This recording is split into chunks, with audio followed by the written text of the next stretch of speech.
Assalamualaikum warahmatullahi wabarakatuh. Hai teman-teman, di sini saya akan menjelaskan tentang pondasi rumah pada tanah Lampung. Sebelumnya, perkenalkan, saya adalah Ismailiani dengan NPM 118 dari kelas D. Pertama-tama kita akan menganalisis masalah penyebab timbulnya retakan pada batuan, bahkan runtuhan suatu bangunan adalah karena ketidakstabilan fondasi. Nah, bisa juga hal ini disebabkan oleh perencanaan struktur fondasi yang salah atau fondasi yang dibangun pada kondisi tanah yang tidak stabil, atau bisa juga disebut dengan tanah lempung. Nah, lalu aku ada beberapa solusi untuk mengantisipasi ketidakstabilan fondasi di atas tanah lempung ini. Nah, sebaiknya sebelum membuat fondasi terlebih dahulu, tanah lempung tersebut distabilisasi. Sebelum masuk ke solusi, kita menjelaskan dulu sebenarnya apa sih fondasi itu. Jadi fondasi itu adalah struktur bawah bangunan yang berfungsi untuk menyalurkan beban-beban atau berat bangunan di atasnya ke dalam tanah. Nah, ada juga tanah lempung itu sendiri, adalah tanah hitam yang mempunyai nilai kembang susut yang cukup besar, sehingga dia tuh mudah bergerak tanahnya. Nah, yang pertama, solusinya itu mengganti lapisan tanah lempung dengan tanah stabilitas baik.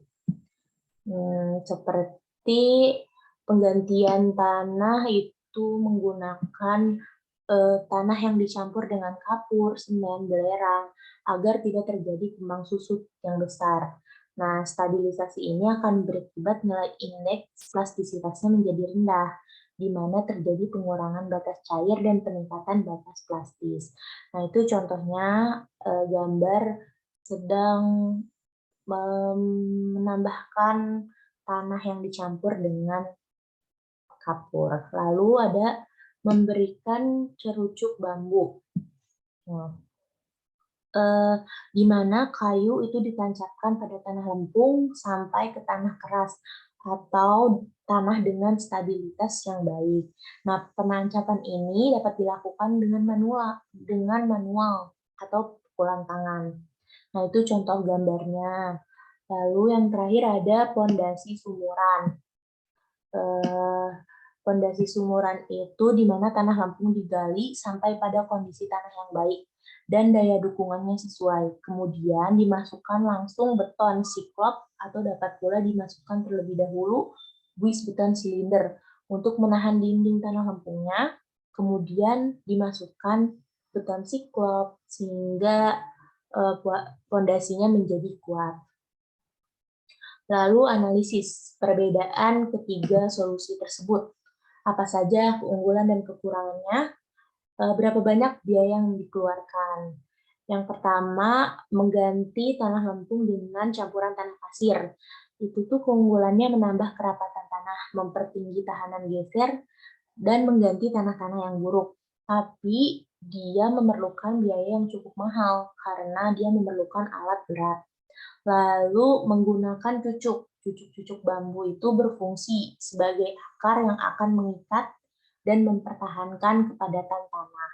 Nah, ini biayanya cukup murah juga, tapi lumayan cukup lama kalau misalnya dikerjakan secara manual. Lalu yang terakhir itu menggunakan pondasi sumuran. Nah, pondasi ini cukup baik karena pondasinya dalam keadaan ideal. Lalu tidak memerlukan biaya yang cukup mahal karena konstruksinya tanpa alat berat.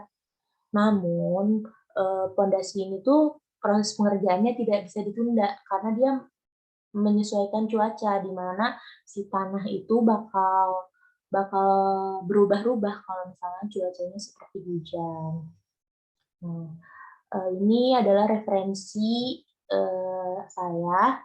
Terima kasih telah mendengarkan, semoga bermanfaat.